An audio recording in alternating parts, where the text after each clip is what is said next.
segmen Mutiara Pagi untuk edisi kali ini kita akan menyimak kajian yang akan disampaikan Kiai Haji Mahfud Hidayat. Kali ini soal mendidik anak secara lahir dan batin. Kira-kira bagaimana caranya? Di ujung telepon kami sudah tersambung dengan Pak Kiai. Kita sapa terlebih dahulu. Assalamualaikum Pak Kiai. Waalaikumsalam warahmatullahi wabarakatuh. Kabar sehat Pak Kiai ya? Alhamdulillah baik, misalnya.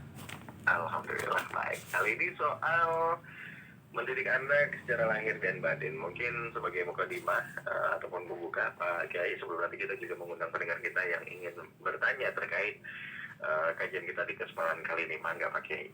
Ya. Bismillahirrahmanirrahim. Assalamualaikum warahmatullahi wabarakatuh. Waalaikumsalam. Alhamdulillahi rabbil alamin.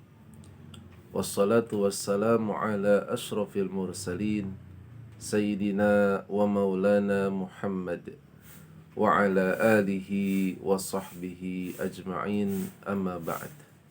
Allahumma faqihna fid dini wa 'allimna at-ta'wil. Kaum muslimin muslimat, para pendengar setia RRI Pro 1 Bogor dalam program Mutiara Pagi yang dimuliakan Allah Subhanahu wa taala. Kita semua bersyukur kepada Allah sampai saat ini diberikan nikmat yang tidak terhingga sehingga dapat melaksanakan sholat subuh berjamaah. Sholat subuh yang merupakan salah satu kewajiban kita, apalagi melihat keluarga ya yang dengan sama-sama kita menunaikan kewajiban. Tentu ini adalah anugerah yang tidak terhingga. Mudah-mudahan dengan mensyukuri anugerah tersebut senantiasa Allah memberikan keberkahan untuk hidup kita secara zahir dan batin. Amin ya Allah ya Rabbal Alamin. Pembahasan kita sekarang ini adalah mendidik anak secara lahir dan batin. Tentu kewajiban sebagai orang tua adalah mendidik anak, karena anak ini merupakan titipan dari Allah Subhanahu wa ta'ala. Begitu pula ketika seorang ayah atau ibu yang menyekolahkan atau memondokkan anaknya ke sebuah sekolah atau pesantren, maka di situ ada proses berikutnya, ya, mendidik anak oleh seorang guru, meskipun bukan anak kandungnya, tapi mereka adalah anak-anak didiknya sebagai peserta didik. Dan ini, materi ini insya Allah akan menuntun kita bagaimana caranya mendidik anak baik secara zahir, secara lahir maupun secara batin. Al-Imam Al-Ghazali rahimallahu ta'ala, Hujjatul Islam, beliau wafat tahun 505 Hijriah atau 1111 Masehi, yang karyanya masih dibaca sampai sekarang, yang pemikirannya masih relevan sampai zaman sekarang. Beliau setidaknya memiliki landasan berpikir dalam hal mendidik anak ini, bahwa ilmu untuk mendidik anak setidaknya ada dua, yaitu yang pertama adalah ilmu muamalah, yang kedua adalah ilmu mukasyafah. Ilmu muamalah ini harus dihubungkan dengan ilmu zahir atau ilmu bertransaksi, berkomunikasi dan bermasyarakat, ya, dengan sesama, sehingga dibutuhkan mendidik anak bagaimana caranya mereka berinteraksi sosial dengan baik, bagaimana memiliki rasa peduli, sopan santun, akhlak mulia kepada sesama. Itu diantaranya bagaimana seorang ayah atau ibu memberikan materi ini kepada anaknya. Begitu pula selain itu yang dibutuhkan oleh anak adalah bagaimana dia bisa eksis, survive, ya, menghadapi tantangan zaman. Maka dibutuhkan ilmu-ilmu yang itu bermanfaat untuk menjadi mata pencahariannya. Maka diajarkanlah keterampilan, diajarkanlah life skill, yang itu adalah akan menjadi bagian daripada kehidupannya. Nah, selain itu ada satu unsur yang mungkin ini banyak dilupakan oleh sebagian orang, yaitu ilmu mukasyafah. Ya, ilmu yang sifatnya adalah kaitan dengan hati. Bagaimana hati ini bisa menembus batas, karena pandangan mata itu terbatas dengan ruang, terbatas dengan bentuk, ya. Sementara pandangan hati itu bisa menembus batas. Bahkan dengan pandangan hati seseorang bisa wusul, bisa sampai kepada Rabbnya, kepada Allah Subhanahu wa ta'ala. Nah, diajarkanlah bagaimana seseorang itu bersikap ikhlas, bagaimana bersikap jujur, bagaimana dia untuk meninggalkan sifat-sifat dengki, sifat ria, sum'ah, ya, dan lain-lain yang itu mengotori hati. Maka dengan mempelajari ilmu mukasyafah, maka seseorang insya Allah dia tidak hanya melek secara duniawi, tapi juga keimanannya itu semakin tinggi, dan ini adalah dapat dipelajari atau ditanamkan pendidikan secara batinnya. Ma'asyiral muslimin rahimakumullah. Imam Al-Ghazali membagi 3 fase kurang lebih kaitan dengan cara mendidik anak. Fase yang pertama adalah dari usia 0 sampai 7 tahun. Berikutnya dari 7 tahun sampai 14 tahun. Dan dari 15 tahun ke atas. Nah, tentu kita mengetahui dalam rumus Imam Asy-Syafi'i rahimallahu ta'ala bahwa usia akil balig, seseorang berakal dan balig sehingga ada taklif atau sebagai mukallaf, itu di usia 15 tahun.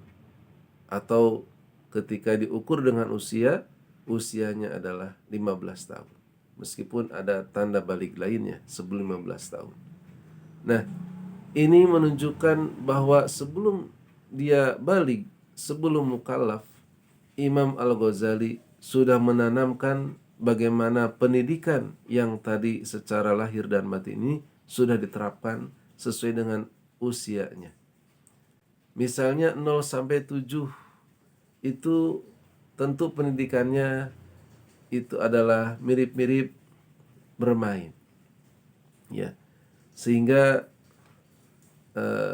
peserta didik atau anak-anak kita tidak merasa bahwa itu mereka sedang berada dalam pendidikan, karena dijalaninya dengan penuh enjoy, ya, dan penuh dengan kesenangan.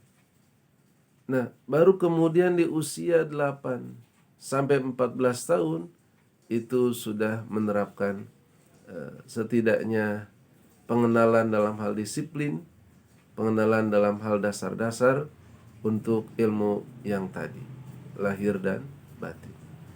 Nah, tujuannya adalah ketika sudah masuk usia balik, mereka sudah terbiasa. Makanya di sini, ya, ada, kalau zaman dulu akil balik. Ini sebenarnya anekdot dari kami. Nah, kalau zaman sekarang balik akil. Apa bedanya? Kalau akil balik itu berarti mereka memahami dulu syariat agama, memahami dulu tentang kewajibannya terhadap agama sebelum balik. Kalau sekarang sudah balik duluan, sementara pemahaman terhadap agamanya mereka masih awam. Nah, oleh karena itu mutlak sangat dibutuhkan bagi seorang ayah atau ibu atau wali dalam hal ini, ya, ataupun guru, itu adalah keteladanan. Keteladanan ini menjadi unsur utama, ya. Jangan sampai kita membaca ayat Al-Quran di surat An-Nahl, ya, di surat apa, di surat Al-Anbiya kalau nggak salah, itu ada surat laqad kana lakum fi rasulillahi uswatun hasanah. Sungguh pada diri Rasulullah SAW terdapat suri tauladan yang baik. Nah, suri tauladan yang baik itu, ya, di dalam itu tidak dipahami hanya milik Rasulullah. Justru Rasulullah mencontohkan supaya diteladani oleh sahabatnya, supaya diteladani oleh generasi-generasi sampai kepada kita sebagai pendidik anak-anak kita. Maka bagi anak kita justru suri tauladan itu ada dalam diri kita sebagai ayah dan ibunya. Mudah-mudahan ini bermanfaat dan nanti kita lanjut dengan dialog. Wallahu a'lam bishawab. Baik, terima kasih Pak Kiai. Dan sepertinya sudah ada beberapa yang bergabung Pak Kiai. Izin saya sampaikan beberapa pertanyaan. Mulai dari kali ini ada Pak Abdul Muhi, ya. Assalamualaikum warahmatullahi wabarakatuh. Waalaikumsalam. Selamat pagi Pak Kiai, host serta pendengar setia Mutiara Pagi. Anak adalah karunia dan juga titipan Allah yang sangat berharga. Orang tua rela bertaruh, bahkan kalau perlu bertukar nyawa demi anak yang dicintai, ya. Orang tua adalah terbiatul ula, ya, bagi setiap anak-anaknya. Tapi bagaimana kalau orang tua terlalu sibuk dengan duniawi sehingga mengabaikan pendidikan anaknya? Dan itu banyak terjadi di masa kini. Syukron atas jawabannya. Wassalamualaikum warahmatullahi wabarakatuh. Dari Pak Abdul Muhi.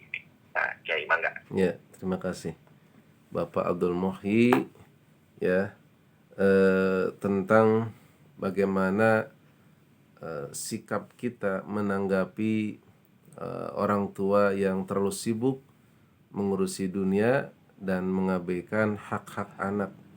Ya, mengabaikan hak anak berarti dia tidak menjalankan kewajibannya sebagai orang tua terhadap anaknya untuk mendidik dalam hal ini. Nah, naudzubillahi min dzalik, ya, ini kita berdoa pada Allah mudah-mudahan kita tidak termasuk di dalamnya.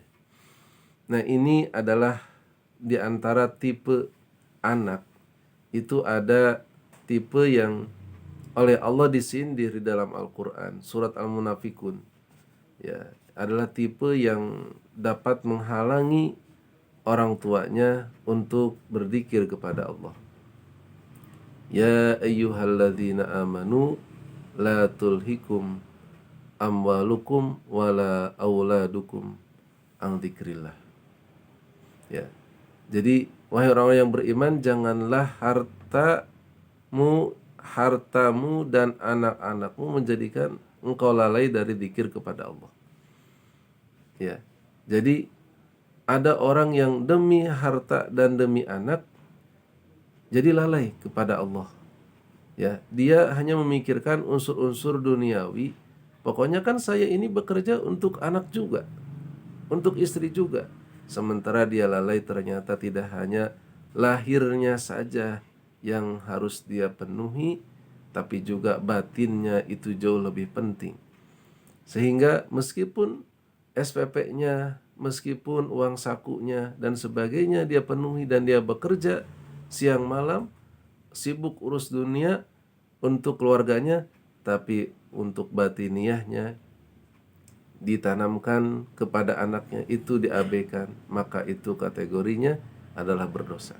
Dan nanti di akhirat dia bisa dituntut oleh anaknya sendiri. Sudah waktu di dunia anaknya mensusahkan dirinya sehingga dia pun rela untuk berkorban demi anaknya. Di akhirat ternyata anaknya ngajongklokin, ya, membuat dia susah payah, dan itu diakibatkan ketika anaknya oleh Allah ditanya, kenapa engkau masuk neraka? Ya Allah, aku ini masuk neraka karena orang tuaku tidak pernah mengajakku salat, tidak pernah mengajakku untuk beribadah, tidak pernah menanamkan kepadaku pendidikan rohani, pendidikan batin, sehingga seperti inilah. Nah, ini keabeyan atau tanggung jawab orang tua dalam hal ini perlu kembali diperhatikan, khususnya tidak hanya secara lahir tapi juga secara batin. Wallahu a'lam. Baik, demikian ya Pak Abdul Muhyi. Tapi banyak juga ya Pak Kiai yang pada akhirnya para orang tua khususnya soal agama tadi gitu ya, lebih menyerahkan ya sudah, untuk urusan agama kita masukin pesantren aja gitu ya. Ya, nggak begitu juga harusnya ya. Tetap pendidikan awal tuh harus ada di rumah begitu ya Pak Kiai ya. Betul, dan tidak 100% menyerahkan kepada pesantren atau sekolah ya. Namun tetap dia harus di rumahnya mengontrol dan menjadi teladan bagi putra-putrinya. Seperti itu. Baik, kita ke pertanyaan berikutnya Pak Kiai. Ada Assalamualaikum, Waalaikumsalam. Misalnya. Semoga Pak Kiai dan juga khawas senantiasa sehat, berbarokah, amin ya rabbal alamin. Amin. Izin bertanya, salah satu kebahagiaan adalah berkumpul bersama orang-orang soleh. Bagaimana caranya agar dapat berkumpul bersama keluarga bukan hanya di dunia, melainkan surganya Allah Subhanahu wa taala? Mohon pencerahannya dari Pak Andi Supriyadi di Bojong Kidul, mangga Pak Kiai. Masya Allah ya. Ini dari Bapak Andi Supriyadi di Bojong Kidul tentang bagaimana caranya. Nah, cara ini ayo sama-sama kita lakukan. Ya, kami juga yang menyampaikan mohon doanya karena ini adalah target terutama kita yang merindukan surganya Allah, tidak hanya kumpul di dunia tapi sampai di akhirat di surganya Allah Subhanahu wa taala bersama keluarga tercinta.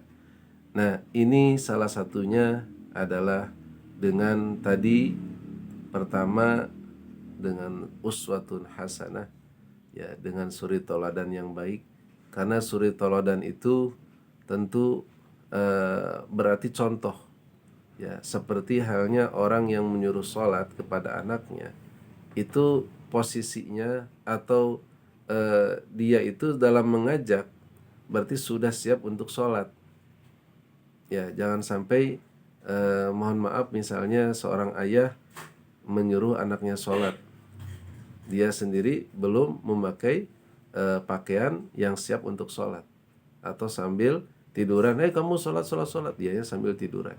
Nah itu kan tidak seperti itu juga ya. Begitu pula seorang ibu ya, ketika menyuruh anaknya untuk sholat ya berarti si ibu itu sudah siap untuk sholat.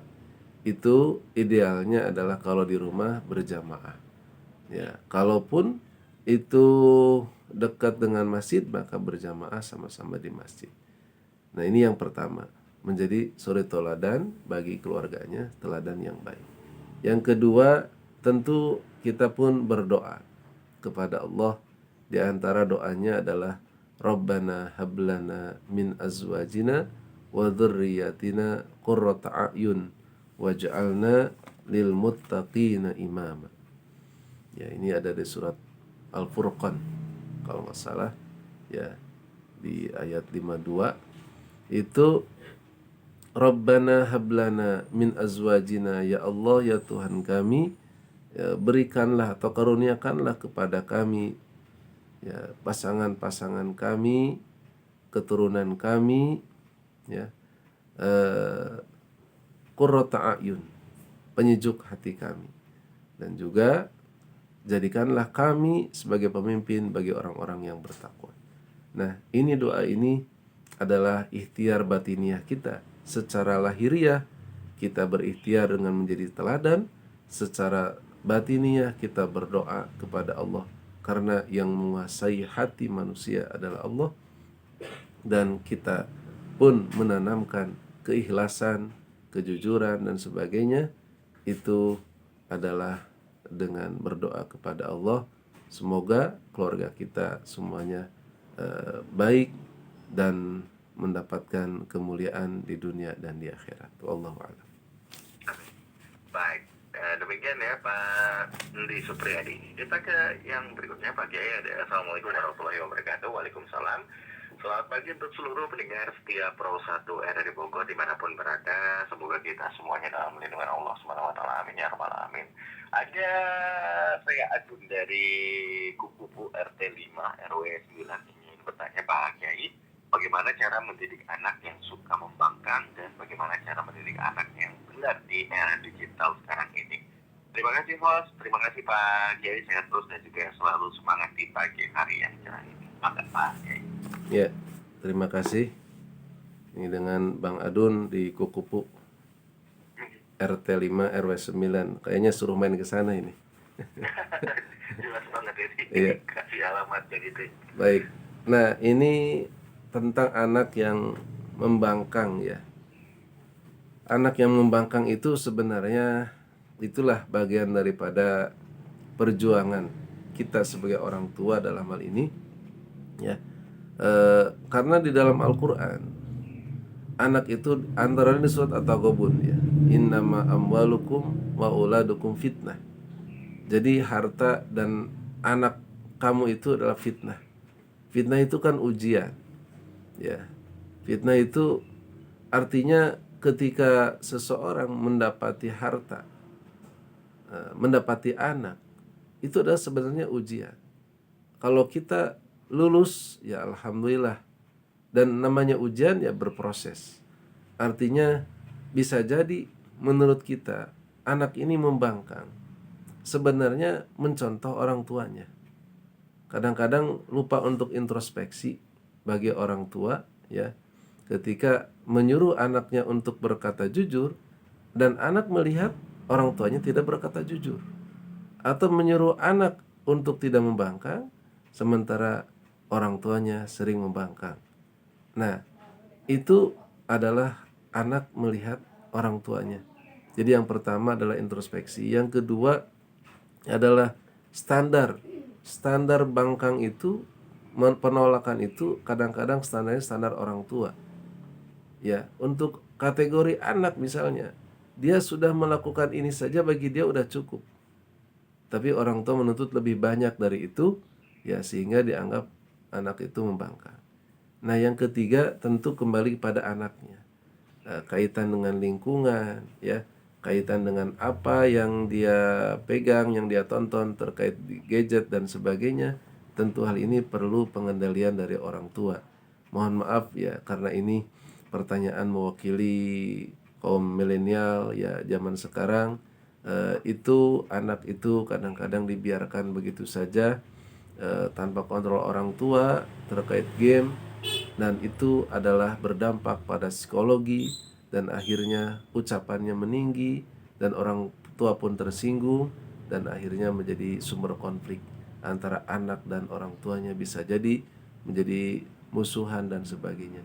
Tentu hal ini tidak kita inginkan, sehingga agar anak ini tidak membangkang atau anak ini supaya patuh kepada orang tua, maka orang tua mungkin untuk zaman sekarang lebih berat dibanding zaman dulu karena tantangannya lebih berat ya, antara lain adalah dengan mengontrol apa yang dia lihat, apa yang dia dengar, dan terutama pergaulannya sehari-hari. Ya, insya Allah dengan mengarahkan melalui hal itu dan juga suri teladan kita yang baik, insya Allah anak kita menjadi anak yang soleh. Amin ya rabbal alamin. Wallahu a'lam. Amin, terima kasih Pak Kiai. Kurang lebih begitu ya Pak Adun di Curug Mekar Kukupu ya. Kita ke pertanyaan selanjutnya. Ini dari Ibu Supriyati di Sindang Barang ya Pak Kiai. Assalamualaikum. Waalaikumsalam. Pak Kiai izin bertanya, kalau anak-anak kita mereka sudah berkeluarga, apakah kita orang tua sudah lepas dari tanggung jawab mendidik anaknya? Wassalam, mohon pencerahan yang dipakai. Ya, terima kasih Ibu Supriyati. Ya, sepertinya sudah punya mantu ya, cucu ya, mudah-mudahan. Nah, ini yang kalau sudah berkeluarga, anak-anak kita sudah berkeluarga artinya adalah kita sudah punya mantu ya. Nah, merupakan kewajiban orang tua itu memang tidak pernah terputus, karena hubungan anak dengan orang tua tidak bisa dipisahkan setelah anak itu menikah. Hanya saja kewajiban orang tua berkurang dalam hal ini. Ya, yang tadinya full penuh, sekarang setelah dinikah oleh yang lain atau setelah berkeluarga, maka kewajibannya berkurang. Kewajiban dalam hal apakah? Kan gitu pertanyaan. Satu, kaitan dengan nafkah. Ya. Yang kedua, kaitan dengan mendidik. Ya. Tapi kalau untuk mengingatkan, kalau untuk mengajak, maka itu adalah kewajiban kita bagi setiap insan. Jangankan kepada anak kandung sendiri, jangan kepada anak didik sendiri, kepada orang lain sekalipun. Ya, seperti halnya para ustadz, para alim ulama, ya, para kiai, guru-guru dan sebagainya. Mereka mengajak amar ma'ruf nahi mungkar, bahkan meskipun statusnya bukan ustadz, ya, amar ma'ruf nahi mungkar itu mengajak, ya, menyuruh dan sama-sama untuk melakukan kebaikan, itu adalah hal yang positif, ya, menebar kebaikan dan kemaslahatan. Maka meskipun sudah berkeluarga, hal ini melekat pada diri kita dan kita memprioritaskan keluarga kita terlebih dahulu untuk sama-sama berada dalam kebaikan. Wallahu a'lam. Baik, demikian ya Bu Supriyati. Artinya sebenarnya tidak terputus begitu ya Pak Kiai, Betul. untuk sekedar mengingatkan, itu masih jadi kewajiban setiap orang begitu, termasuk kepada keluarga sendiri. Kita ke yang berikutnya Pak Kiai, ini mungkin menjadi pertanyaan terakhir, jawabannya mungkin singkat saja sebagai nanti rangkuman juga kajian kita di kesempatan kali ini. Pak Kiai, ada assalamualaikum, selamat pagi, waalaikumsalam, pada pagi hari ini dengan Pak Ono di Ciparigi, Bogor Utara, Kota Bogor. Izin bertanya kepada Pak Ustadz. Pertanyaannya, ada pertemuan, ada perpisahan, mengapa mendidik anak dalam ajaran agama batasnya di sebagian golongan dan memang diperkuat dengan dalil dan juga asumsi serta pemahaman yang memang masih bisa diperdebatkan. Oleh karena itu perlu kejelasan dalil dan asumsi yang masuk akal dan logika. Ini mungkin soal dalil dan juga pemahaman nih Pak Kiai, Mangga dari Pak Onoy. Baik, terima kasih Bapak Onoy dari Ciparigi, Bogor Utara, Kota Bogor, Jawa Barat. Ya. Nah, ini kalau untuk dalil sangat terhampar, sangat banyak sekali di dalam Al-Quran. Dan dalil-dalil itu antara lain adalah di dalam surat An-Nahl misalnya, ya, ayat 78. Wallahu akhrajakum min butuni ummahatikum la ta'lamuna syai'a. Nah, Allah telah mengeluarkanmu dari rahim ibumu dalam kondisi kamu tidak mengetahui apa-apa. Nah, ayat ini setidaknya menjadikan bagaimana seorang anak, ya, menjadi kesadaran penuh bagi seorang anak bahwa satu, anak itu tidak boleh sombong.